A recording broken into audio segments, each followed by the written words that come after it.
നമ്മളിന്ന് ഈ നോമിനേഷൻ, അതായത് നമ്മൾ പി എഫ് ഉള്ള എല്ലാ ആളുകളും, അതായത് ഇ പി എഫ് ഒയിൽ കോൺട്രിബ്യൂഷൻ കൊടുക്കുന്ന എല്ലാ ആളുകളും തന്നെ ചെയ്യേണ്ട ഒരു കാര്യമാണ് ഈ നോമിനേഷൻ. അപ്പോൾ അത് നിങ്ങൾ ഇതുവരെയും ചെയ്തിട്ടില്ല എന്നുണ്ടെങ്കിൽ അതെങ്ങനെ ചെയ്യാമെന്നാണ് നമ്മൾ ഇതിൻ്റെ വീഡിയോയിൽ നോക്കാൻ പോകുന്നത്. അപ്പോൾ വളരെ സിമ്പിൾ സ്റ്റെപ്സ് ആണ്. നമ്മൾ ആരെയാണോ നമ്മുടെ നോമിനിയായിട്ട് വെക്കാൻ പോകുന്നത് അവരുടെ ഫോട്ടോ, അവരുടെ ആധാർ നമ്പർ ഇത്ര മാത്രമേ ആവശ്യമുള്ളൂ. അപ്പോൾ ഇതേപോലെ ഒരു PDF ഒക്കെ നമുക്ക് ഡൗൺലോഡ് ചെയ്ത് വെക്കാൻ പറ്റും, കണ്ടില്ലേ.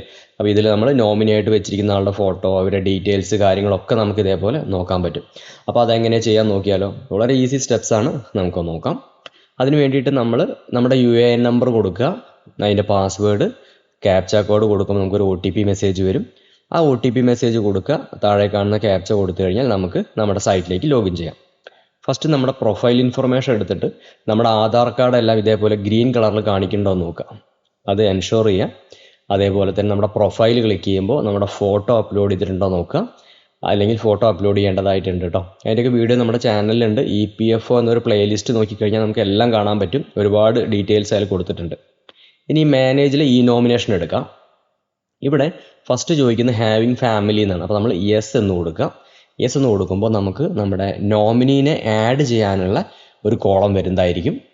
ഇവിടെ നമുക്ക് നമ്മുടെ ആധാർ നമ്പർ കൊടുക്കാനുണ്ട്, പേര്, date of birth, gender, relation. അപ്പോൾ ഇത് ഓരോന്നായി കൊടുക്കുക. നമ്മൾ ആരെയാണോ നോമിനിയായിട്ട് വെക്കാൻ ഉദ്ദേശിക്കുന്നത് അവരുടെ ആധാർ നമ്പർ, പേര്, അവരുടെ ഡേറ്റ് ഓഫ് ബർത്ത്, ആണാണോ പെണ്ണാണോ, ഈ വർക്ക് ചെയ്യുന്ന ആളുമായിട്ടുള്ള റിലേഷൻ എന്താണ്, അതേപോലെ തന്നെ അവരുടെ അഡ്രസ്സ്. ഇപ്പോൾ ഈ വർക്ക് ചെയ്യുന്ന ആളുടെയും നോമിൻ്റെ അഡ്രസ്സ് സെയിം ആണെന്നുണ്ടെങ്കിൽ നമ്മൾ സെയിം ആസ് ക്ലിക്ക് ചെയ്ത് കഴിഞ്ഞാൽ മതി. അതല്ല ഡിഫറെൻറ്റ് അഡ്രസ്സ് ആണെന്നുണ്ടെങ്കിൽ നമ്മൾ ഈ ആഡ് ചെയ്യാൻ പോകുന്ന ആളുടെ അഡ്രസ്സ് സെപ്പറേറ്റ് കൊടുക്കുക കേട്ടോ. ഇനി നമ്മൾ നോമിനിയായിട്ട് വെക്കാൻ ഉദ്ദേശിക്കുന്ന ആളുടെ ഒരു ഫോട്ടോ കൂടെ ഇതിൽ ആഡ് ചെയ്ത് കൊടുക്കേണ്ടതായിട്ടുണ്ട്. അപ്പോൾ കാര്യങ്ങളൊക്കെ ഒന്ന് ഫില്ല് ചെയ്ത് വരാം. അതിനുശേഷം നമുക്ക് ഫോട്ടോ അപ്ലോഡ് ചെയ്യാൻ വേണ്ടിയിട്ട് അവിടെ ക്ലിക്ക് ചെയ്യാം. ക്ലിക്ക് ചെയ്യുമ്പോൾ നമുക്ക് ഒരു വിൻഡോ വരുന്നതായിരിക്കും.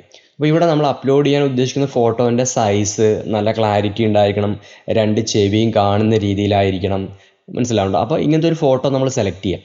ഒരു കാര്യം കൂടിയുണ്ട്, ഇത് 100 KB, അതിൻ്റെ സൈസ് പറയുന്നുണ്ട് 100 KB താഴെ ആയിരിക്കണം എന്ന്. അപ്പോൾ നമ്മുടെ അപ്ലോഡ് ചെയ്യാൻ ഇപ്പോൾ ടെസ്റ്റ് ചെയ്ത ഫോട്ടോ 100 KB കൂടുതൽ ഉണ്ടായതുകൊണ്ടാണ് അത് വർക്ക് ചെയ്യാണ്ടിരിക്കുന്നത്. ഇതിൻ്റെ സൈസ് നമുക്കൊന്ന് നോക്കാം. ഇത് 108 KB ആണ്, അതുകൊണ്ടാണ് അത് കിട്ടാത്തത്. അപ്പോൾ ഇതിൻ്റെ സൈസ്, ഇപ്പോൾ നമ്മൾ മൊബൈലിലൊക്കെ എടുക്കുന്ന ഒരു ഫോട്ടോ കൂടും, സൈസ് കൂടും. അപ്പോൾ അത് നമുക്ക് ഗൂഗിളിൽ ജസ്റ്റ് JPG സൈസ് റിഡ്യൂസ് എന്നൊക്കെ പറഞ്ഞ് സെർച്ച് കഴിഞ്ഞാൽ നമുക്ക് ഒരുപാട് ഓൺലൈൻ വെബ്സൈറ്റുകൾ അവൈലബിൾ ആണ്, ഫ്രീ ആയിട്ട് ചെയ്യുന്നത്. അപ്പോൾ അതിലേക്ക് നമ്മൾ സെലക്ട് ചെയ്ത് നമ്മുടെ ഫോട്ടോ ഒന്ന് ഇട്ട് കൊടുക്കുക, അതിൻ്റെ നീളവും വീതിയൊക്കെ കൊടുക്കുക.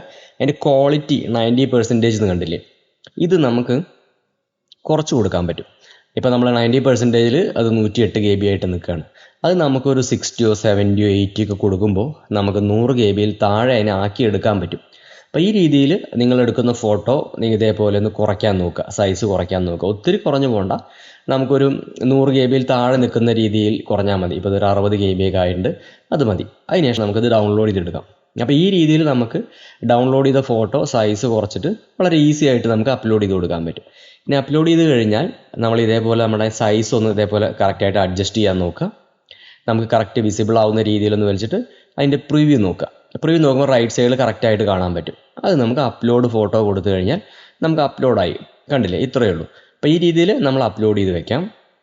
നമ്മൾ ചെയ്തതിൽ എന്തെങ്കിലും മിസ്റ്റേക്കോ കാര്യങ്ങളൊക്കെ ഉണ്ടെന്നുണ്ടെങ്കിൽ ഏറ്റവും റൈറ്റ് സൈഡിൽ റിമൂവ് ചെയ്യാനുള്ള ഓപ്ഷൻ ഉണ്ട്, നമുക്ക് വീണ്ടും ചെയ്യാൻ പറ്റും കേട്ടോ. അപ്പോൾ നമ്മൾ ഓക്കെ ആണെന്നുണ്ടെങ്കിൽ നമുക്കത് ടിക്ക് മാർക്ക് കൊടുക്കാം. എന്നിട്ട് സേവ് ഫാമിലി ഡീറ്റെയിൽസ് എന്ന് കണ്ടില്ലേ, ഒന്ന് സേവ് ഫാമിലി ഡീറ്റെയിൽസ് കൊടുക്കാം. ഇനി ആഡ് റോ എന്ന് അവിടെ തന്നെ ഉണ്ട്, അതായത് നമുക്ക് ഒരാളെയും കൂടി അതിൽ ആഡ് ചെയ്യണം. അപ്പോൾ നമ്മൾ ഹസ്ബൻഡിനെ ആഡ് ചെയ്തു, ഇനി മക്കളെയും കൂടി ആഡ് ചെയ്യണമെങ്കിൽ മക്കളെയൊക്കെ നമുക്ക് ആഡ് റോ കൊടുത്തു കഴിഞ്ഞാൽ നമുക്ക് വീണ്ടും ആഡ് ചെയ്തിടാം. നമ്മുടെ നോമിനിയുടെ പെർസെൻറ്റേജ്, നമ്മുടെ 100% നമുക്ക് സ്പ്ലിറ്റ് ചെയ്ത് കൊടുക്കാൻ പറ്റും. ഒരു 50% ഒരു കുട്ടിക്ക്, അല്ലെങ്കിൽ 25% എങ്ങനെ വേണമെങ്കിലും നമുക്ക് ആഡ് ചെയ്ത് കൊടുക്കാം. അപ്പം ഞാനിവിടെ ഹസ്ബൻഡ് എന്നുള്ള മാത്രമേ കൊടുക്കുന്നുള്ളൂ, ഇതിന് 100% ആണ് ഞാൻ കൊടുക്കുന്നത്. അപ്പോൾ സേവ് ഈ നോമിനേഷൻ, EPF ഈ നോമിനേഷൻ എന്ന് കൊടുക്കാം. അപ്പോൾ നമ്മൾ ഈ ചെയ്ത കാര്യങ്ങൾ നമുക്കിവിടെ സേവ് ആവുന്നതായിരിക്കും. നമ്മുടെ പ്രോസസ്സ് കഴിഞ്ഞിട്ടില്ല, ഇനി നമുക്ക് ഒരു ആധാർ വെരിഫിക്കേഷൻ കൂടിയുണ്ട്. അതിന് വേണ്ടിയിട്ട് ഈ സൈൻ എന്ന ടിക്ക് മാർക്ക് കണ്ടില്ലേ, ഈ ടിക്ക് മാർക്കിൽ നമ്മൾ സെലക്ട് ചെയ്യുക. അപ്പോൾ ഇത് വേറൊരു വെബ്സൈറ്റിലേക്ക് പോകുന്നതായിരിക്കും, അതാണ് പറയുന്നത്. അപ്പോൾ നമ്മുടെ സൈൻ എന്നുള്ളൊരു ഓപ്ഷൻ കൂടി ചെയ്യാണ്ട്, അപ്പോൾ അതിന് വേണ്ടിയിട്ട് അത് ക്ലിക്ക് ചെയ്യുമ്പോൾ നമുക്ക് അടുത്തൊരു വെബ്സൈറ്റിലേക്ക് പോകുന്നതായിരിക്കും. അപ്പോൾ ഇത് സെലക്ട് ചെയ്യുക, അവിടെ ഒരു ടിക്ക് മാർക്ക് വരുന്നുണ്ട്, ഇത് സെലക്ട് ചെയ്തിട്ട് നമ്മുടെ ആരാണോ വർക്ക് ചെയ്യുന്നത് PF മെമ്പർ ആരാണോ അവരുടെ ആധാർ നമ്പറാണ്. പുതിയ നമ്മൾ ചേർക്കുന്ന ആളുടെ അല്ല, നമ്മൾ വർക്ക് ചെയ്യുന്ന EPFO മെമ്പറുടെ ആധാർ നമ്പർ കൊടുക്കുക, ഗെറ്റ് OTP കൊടുക്കുക. അപ്പോൾ നമുക്ക് അവരുടെ ആധാർ ലിങ്ക് ചെയ്ത മൊബൈലിലേക്ക് ഒരു OTP വരും. ആ OTP മെസ്സേജ് കൂടെ കൊടുത്ത് OK കൊടുത്തു കഴിഞ്ഞാൽ നമ്മുടെ പ്രോസസ്സ് കംപ്ലീറ്റ് ആയി. PDF സൈൻഡ് സക്സസ്ഫുള്ളി എന്നായി. കണ്ടില്ലേ? ഇപ്പോൾ നമുക്ക് ഹോമിലേക്ക് കൊടുക്കുമ്പോൾ നമ്മുടെ അതിൻ്റെ ഡിസ്പ്ലേ വരും നോമിനേഷൻ സക്സസ്ഫുൾ എന്ന് പറഞ്ഞിട്ട്. ഓക്കെ, അപ്പോൾ ഇത് നമുക്ക് നമ്മുടെ മാനേജിൽ ഇടതുവശത്ത് മുകളിൽ മാനേജ് ക്ലിക്ക് ചെയ്ത് കഴിഞ്ഞാൽ ഈ നോമിനേഷൻ സെലക്ട് ചെയ്ത് കഴിഞ്ഞാൽ അതിൻ്റെ സ്റ്റാറ്റസ് നമുക്ക് കൃത്യമായിട്ട് അറിയാൻ പറ്റും. നമ്മൾ ഒരാളെ ചെയ്തിട്ടുണ്ട്, ഫസ്റ്റ് എൻട്രിയാണ് നോമിനേഷൻ സക്സസ്ഫുൾ.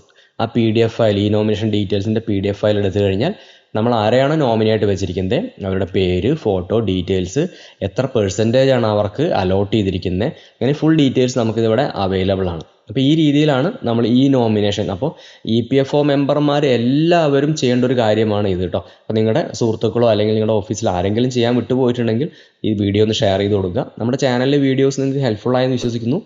ആദ്യമായിട്ടാണ് നമ്മുടെ ചാനലിൽ വീഡിയോസ് കാണുന്നതെങ്കിൽ സബ്സ്ക്രൈബ് ചെയ്യാനും സപ്പോർട്ട് ചെയ്യാനും മറക്കരുത് കേട്ടോ. വീണ്ടും നമുക്ക് അടുത്തൊരു വീഡിയോയിൽ കാണാം. Thanks for watching.